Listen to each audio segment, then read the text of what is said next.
Viewers, welcome back to Nithya ஸ்டீரும். 2 மாதம் கழிச்சு நம்ம இன்னைக்கு மீட் பண்ணுறோம் இல்லைங்களா? ஒரு வாரமாக நான் இருக்க ஏரியாவில் ஒரே மழை தான். ஒன்று கனமழை தூறல், கனமழை தூறல், அப்புறம் இப்போ வர்ற மாதிரி அப்பப்போ சூரியன் தலையை காமிச்சிட்டு போயிட்டு இருக்காரு. இந்த மாதிரியான சீதோஷ்ண நிலைக்கு இன்னைக்கு நாம் எடுத்திருக்க ட்ரிங்க் சாக்லேட் மில்க். என்னோட வீடியோ ரெகுலராக பார்க்குறவங்களுக்கு தெரிஞ்சிருக்கும். மழை பெஞ்சிச்சுனாலே என்னோட to go drink chocolate milk தான். ஸோ இன்றைக்கி நாம் பார்க்க போகிற ஒரு திரைப்படமும் இந்த சூழ்நிலைக்கு ஏற்ற மாதிரியான ஒரு திரைப்படம் தான். மனசில் மழைச்சாரல் அடிக்கிற மாதிரியான ஒரு படம். இது 2002 வந்த ஒரு கொரியன் திரைப்படம். பேர் த வே ஹோம். பார்த்திங்கன்னா சில படங்கள் தான் பார்த்திங்கன்னா, இல்லை சில படைப்புகள்னு சொல்லலாம், படங்கள்னு மட்டும் இல்லை, கலாச்சார விழுமியங்களை தாண்டி ஒவ்வொரு ஊருக்கும் ஒவ்வொரு கலாச்சார விழுமியங்கள் இருக்கும், சின்ன சின்ன வேறுபாடுகளும் இருக்கும். ஆனால் அந்த வேறுபாடுகளை தாண்டி ஒரு படைப்பை நம்மளால் ரசிக்க முடியுது அப்படின்னாக்கா அதுதான் அந்த படைப்போட வெற்றின்னு சொல்லுவேன். அது ஏஜ் குரூப் ஆகட்டும், ஒரு சின்ன குழந்தைலேருந்து ஒரு 5 வயசு பையன்லேருந்து ஒரு 70-80 வயசு தாத்தா பாட்டி ஆகட்டும், இல்லை ஒரு கிராமப்புறங்கள்லேருந்து பார்க்குறவங்களாகட்டும், இல்லை ஒரு நகர்ப்புறத்துலேருந்து பார்க்குறவங்களாகட்டும், இல்லை வேறு வேறு ஒரு நாட்டிலிருந்து பார்க்குறவங்களாகட்டும், யார் இதை பார்த்தாலும் தன்னால் இந்த கதைக்களத்தோட ஒன்றி போக முடியும். அப்படி வர்றது தான் இந்த படத்தோட வெற்றி நான் சொல்கிறேன். ரொம்ப க்யூட்டான மூவி, யார் வேணாலும் பார்க்கலாம், டெஃபினட்டாக பாருங்கள். ஒரு ஈவினிங் டைம் நல்லா ரிலாக்ஸ் பண்ணணும், இல்லை ஒரு ஃபேமிலி டைம் வேணும், இல்லை உங்களுக்கே ஒரு ஸ்ட்ரெஸ் பஸ்டர் அப்படின்னாக்க இந்த படத்தை கண்டிப்பாக பார்க்கலாம். எல்லாத்தோட வாழ்க்கையிலையும் நடந்திருக்கும். எப்போவுமே அதை நினச்சி பார்த்தாக்க மனசில் ஒரு இதம் தர மாதிரியான ஒரு ஃபீலிங் கொடுக்கும். அந்த மாதிரியான படம் தான் இது. சரி, கதைக்குள்ளே போகலாம். அப்போ இது ஒரு 7 வயசு சாங்வு அப்படின்ற ஒரு பையனை பற்றின கதை. அவனும் அவனோட கிராண்ட்மாவுக்கும் இருக்கிறது. ஸோ சாங்குவோட அம்மா ஏதோ ஒரு சூழ்நிலைனால அவங்களுக்கு வேலை போயிடுமா என்னன்னு தெரியல, இப்போ வேலை தேட போகிறாங்க நகர்ப்புறத்தில். அதனால அவனை கொண்டு அவங்க பாட்டி வீட்டில் விட்டுட்டு போயிருப்பாங்க. அவங்க பாட்டி ஒரு கிராமத்தில் இருப்பாங்க. இப்போ இந்த சாங்கு முதல் தடவையாக கிராமப்புறத்துக்கு வர்றான். நகர்ப்புறத்துலேயே வளர்ந்த பையன்றதுனால அவனுக்கு கிராமம் சுத்தமாக பிடிக்கலை. அவனுக்கு புரியவும் இல்லை இது எப்படி இதில் ஃபங்க்ஷன் பண்ணுறது அப்படின்னு. ஒன்று எலக்ட்ரிசிட்டி எல்லா இடத்துலையும் இல்லை, அப்புறம் ஷவரை திறந்தால் தண்ணி வர்ற மாதிரியும் இல்லை, எல்லாம் மொண்டு ஊற்றிக்கணும் அந்த மாதிரி, இல்லை குடிக்கிறதாகட்டும், எல்லாமே உனக்கு வித்தியாசமாக இருக்குது. இந்த மாதிரியான சூழ்நிலை எப்படி ஒன்றி போகிறதுனே தெரியாமல் ரொம்ப திணறிட்டு இருப்பான். அப்போது பக்கத்து வீட்டில் போய் சுற்றி பார்ப்பான். அவங்க பாட்டி வீட்டு பக்கத்தில் அங்கே ஒரு பையன் இருப்பான். அந்த பையனுக்கு இவன் கூட விளையாடணும்னு ஆசை. அவன் எஃபர்ட்டும் போடுவான். ஆனால் சாங்குவுக்கு பார்த்தேன்னாக்கா, ஐயோ இந்த பையன் என்ன கிராமத்துலேருந்து வந்திருக்கான், ஒரு விளையாட்டும் தெரிய மாட்டேங்குது, பார்க்குறக்கும் கூலாக இல்லை அப்படின்னு சொல்லிட்டு அவனை ஒதுக்கிடுவான். ரொம்பலாம் இன்ட்ரெஸ்ட் காட்ட மாட்டான். அப்போது ஆனால் அந்த ஏரியாவில் இருக்க இன்னொரு சின்ன பொண்ணு இவனுக்கு ரொம்ப பிடிச்சிருக்கும் சாங்குவுக்கு. ஆனால் அந்த பொண்ணுக்கு அந்த பக்கத்து வீட்டு பையனை தான் பிடிச்சிருக்கும், சாங்குவை பிடிக்காது. இந்த மாதிரி ஒரு ட்ரையாங்கிள் க்ரஷ் போயிட்டு இருக்கும். இப்படி இருக்கப்போ இவன் எதுக்குமே இவனுக்கு விளையாடுறதுக்கும் ஒரு வசதியான சூழ்நிலை இல்லை, அப்புறம் பேசுகிறதுக்கும் நிறையா ஃப்ரெண்ட்ஸ் இல்லை. பாட்டி அவங்களுக்கு காது கேட்கும், ஆனால் அவங்களால சரியாக பேச முடியாது. ஸோ எப்படி அவங்க பாட்டி கூட பழகிறதுனே அவனுக்கு தெரியாது. இந்த சூழ்நிலை அவன் வீடியோ கேம் வச்சு விளையாடிட்டு இருப்பான். அதில் இப்போ பேட்டரியும் தீர்ந்து போயிடும். இப்போ போய் பாட்டிக்கிட்ட கேட்பேன், எனக்கு பேட்டரி வாங்குற காசு கொடுங்க அப்படின்ட்டு. பாட்டிக்கிட்ட அவ்வளோலாம் கிராமத்தில் இருக்கவங்களுக்கு சாப்பிட்றத தவிர்த்து பெருசாக அவங்களுக்கு பெரிய தேவைகள்னு ஒன்றும் இருக்காது. அவங்கக்கிட்ட பேட்டரி வாங்குறதுக்கெலாம் காசு இருக்காது. உடனே அவனுக்கு கோவம் வந்துடும். வீட்டில் இருக்க பொருள்லாம் போட்டு உடைக்கிறது, செவத்துல கிறுக்கி வைக்கிறது, இப்படி ஏதாவது ஒரு அட்டூழியம், அவனோட வயசுக்கு என்னென்ன அட்டூழியம் பண்ண முடியுமோ அத்தனையும் பண்ணி பார்ப்பான். இப்போ இந்த பாட்டிக்கு என்ன பண்ண முடியும், இவன் என்ன பண்ணாலும் பொறுமையாக தான் விட்டுருவாங்க அப்படி. அப்போ ஒரு நாள் இவன் சரி பாட்டி கேட்டால் காசு கொடுக்க மாட்டேன்றாங்க, அதனால வீட்டில் இருக்க ஏதாவது பொருளை கொண்டு போய் விற்று நம்ம காசு வாங்கி நம்ம அதில் பேட்டரி வாங்கிக்கலாம் அப்படின்னு சொல்லிட்டு இந்த பாட்டிகிட்டு இருக்க ஒரு ஹேர் பின் கொஞ்சம் பார்க்க அழகாக இருக்கும். அந்த ஹேர் பின்னை எடுத்துகிட்டு அவன் கடைக்கு போவான், போய் விற்று நம்ம வாங்கலாம் அப்படின்ட்டு. இது சின்ன ஊர் தானே, சின்ன ஊர்லலாம் பார்த்தீங்கன்னா எல்லாத்துக்கும் யார் யார் என்னென்ன ட்ரெஸ் ரெகுலராக போடுவாங்க, என்ன நகை போடுவாங்கன்றது எல்லாமே தெரியும். அப்போ இந்த கடைக்காரருக்கு தெரிஞ்சு போயிடும் இந்த பாட்டியோட ஹேர் பின்னை பேரன் திருடிட்டு விற்கிறான் அப்படின்னு. இதெல்லாம் லொட்டுன்னு ஒன்று போட்டு வீட்டுக்கு அனுப்பிச்சுட்ருவார். இவனுக்கு இப்போ என்ன பண்ணுறதுன்னு தெரியாது. இப்போ வேறு வழி இல்லை, கூட இருக்கவங்க தான் இன்ட்ராக்ட் பண்ணி ஆகணும். இப்படி சூழ்நிலையில் ஒரு நாள் என்ன கேட்பான், எனக்கு சாப்பிட்றதுக்கு சிக்கன் வேணும் அப்படின்வான். கென்டக்கி ஃப்ரைட் சிக்கன் சொல்லுவான். பாட்டிக்கு சிக்கன்ற வரைக்கும் புரியும், அது KFC சிக்கன்னா என்னன்னு தெரியாது. பாவம் அவங்களுக்கு போய் கடைக்கு போய் ஒரு சிக்கன் வாங்கிட்டு அவங்களுக்கு தெரிஞ்ச மாதிரி அதை சமைச்சு கொடுப்பாங்க. இந்த பையனுக்கு அதுவும் பிடிக்காது. என்னடா சாப்பிட்றதுக்கும் ஒன்றும் இல்லை, இந்த பாட்டிக்கு ஒன்றுமே தெரிய மாட்டேங்குதுன்னு அவங்க மேலே பயங்கர கோவப்பட்டுட்டு ஒரே அழுகையாக இருக்கும், கத்தி ஆர்ப்பாட்டம் பண்ணி அப்படியே தூங்கிடுவான். அடுத்த நாள் காலையில் எழுந்து பார்த்தா பாட்டிக்கு உடம்பு சரியில்லாமல் போயிடும். இப்போ அவனுக்கு வந்து ஒரு ஒரு குற்ற உணர்ச்சி வந்துடும், நாம் ரொம்ப சண்டை போட்டு அழுதுனால தான் பாட்டிக்கு உடம்பு சரியில்லாமல் போயிடுச்சோ அப்படின்னு. இப்போ அந்த மிச்சம் இருக்க அந்த சிக்கன் சூப்பை எடுத்து பாட்டி கொடுத்து அவங்கள உடம்பை தேத்துவான்.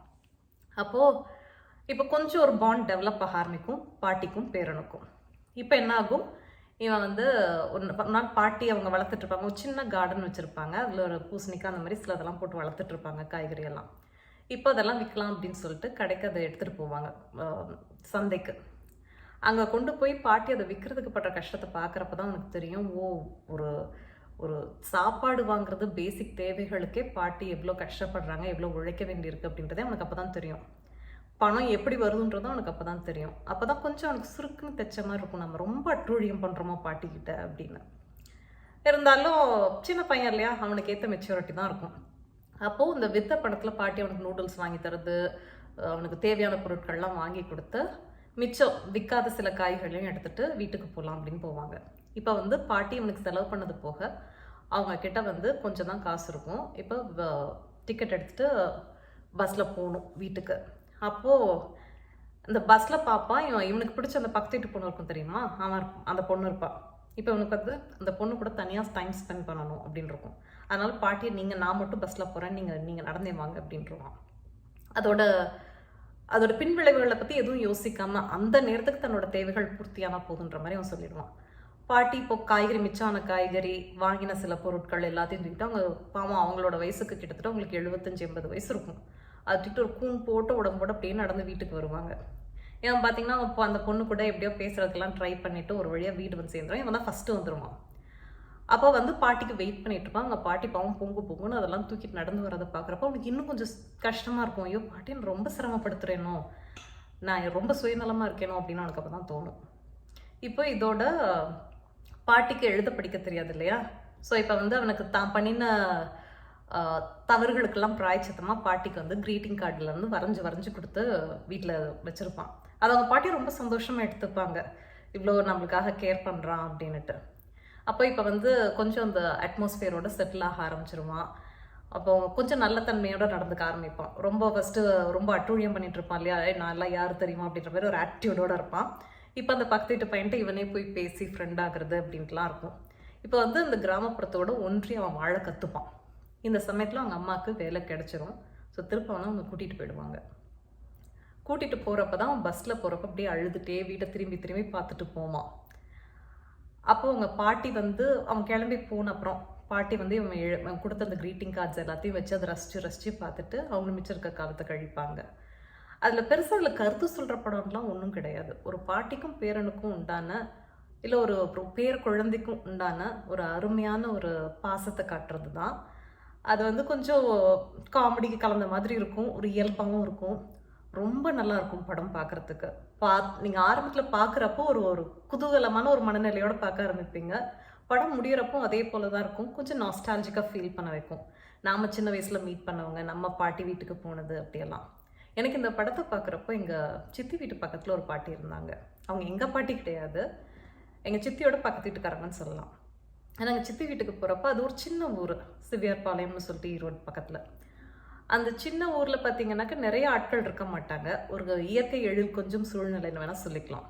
அப்போ இங்கே ஒரு வீடு அங்கே ஒரு வீடு இருக்கும். அப்போ பக்கத்துலேயே இவங்க வீடு இருக்கும். பார்த்தோன்னா அவங்க வீடே பார்த்தா ஒரு பெரிய ஷெட் வந்துட்டு மேலே கூரை போட்ட மாதிரி தான் இருக்கும். பெரிய வசதின்லாம் சொல்ல முடியாது, அந்த ஸ்பேஸ் ரொம்ப ஜாஸ்தி இருக்கும். அதில் பார்த்தீங்கன்னா ஒரு ஓரத்தில் ஒரு சின்ன கிச்சன் இருக்கும். அந்த பாட்டிக்கு குழந்தைங்கள பார்த்துட்டா அவ்வளோ சந்தோஷமாயிடும். அவங்களும் அப்படிதான், நிறைய பேச மாட்டாங்க, அவங்களுக்கு பேச தெரியாத, எனக்கு என்னன்னு தெரியல, நான் ரொம்ப சின்ன பிள்ளைன்றதுனால எனக்கு ரொம்பலாம் ஞாபகம் இல்லை. அப்போ நானும் எங்கள் அக்காவும் அவங்க வீட்டுக்கு போவோம். அவங்க வீட்டில் இருக்கிறது எல்லாத்தையும் எடுத்து கொடுத்துருவாங்க. என்ன இருந்தாலும் சாப்பிட்றதுக்கு என்ன இருந்தாலும் உட்கார வச்சு தலையை இப்படி இந்த சீக்ஸ் எல்லாம் இப்படி தடவி கொடுத்து நாங்கள் உட்காந்து சாப்பிட்றது ரொம்ப ஆச்சரியமாக பார்ப்பாங்க. அவ்வளோ ஒரு ஆசையாக பார்த்துட்டே இருப்பாங்க, ஒரு வாஞ்சையோட. அப்புறம் நாங்கள் சாப்பிட்டுட்டு கொஞ்ச நேரம் அவங்க வீட்டில் இருக்க பூனைக்குட்டியோட விளையாடிட்டு வந்துடுவோம். அவங்க வீட்டில் தான் நான் ஒரே ஒரு தடவை வந்து மைசூர் மல்லின்னு சொல்லுவாங்க, அது எல்லோரும் பார்த்துருப்பீங்களான்னு எனக்கு தெரியாது. சும்மா ஒரு செண்டாக இருக்கும், ஒரு பர்பிள் கலர்லேயும் ஒயிட் கலர்லேயும் இருக்கும். ஒரு பூ ஒன்று மல்லிகைப்பூ விட ஒரு 2 மடங்கு பெருசாக இருக்கும்னு வைங்களேன். ஒரு கொத்தாக தான் வரும், நல்ல ஸ்மெல் இருக்கும். அது தலையிலலாம் வைக்க முடியாது, சும்மா அது ஒரு லேண்ட்ஸ்கேப்பிங்க்கு வேணால் வைக்கலாம், நல்ல ஸ்மெல் கொடுக்கும். அந்த ஊரில் தான் பார்த்துருக்கேன். எனக்கு இப்போவும் அந்த பாட்டி பற்றி நினச்சேனாக்க அவங்க வீட்டோட ஒரு ஓரத்தில் இருந்த ஒரு சமையல் அறைன்னு கூட சொல்ல முடியாது, ஒரு கார்னர்னு தான் சொல்லணும். அங்கே வந்துட்டு நான் தேன் வாழை முறையாக சாப்பிட்டது, அவங்க வீட்டு பக்கத்தில் இருந்து அந்த மைசூர் மல்லி செண்டை ஒன்று ரெண்டும் உடச்சிட்டு வீட்டுக்கு போகிறது, இதெல்லாம் தான் எனக்கு ஞாபகம் இருக்குது. இந்த மாதிரி இந்த படத்தை பார்த்தீங்கன்னா உங்களுக்கும் சின்ன வயசில் நீங்கள் ரசித்து பார்த்த பழகின விஷயங்கள் உங்களுக்கு ஞாபகத்துக்கு வரும். ஸோ டெஃபினட்டாக வாட்ச் பண்ணுங்கள். அடுத்த முறை இன்னொரு வீடியோவில் உங்கள்கிட்ட இன்னொரு படத்தையோ இல்லை இன்னொரு புத்தகத்தையோ கொண்டு சேர்க்குற வரைக்கும் உங்களிடமிருந்து விடைபெறுவது நித்யா. பாய்.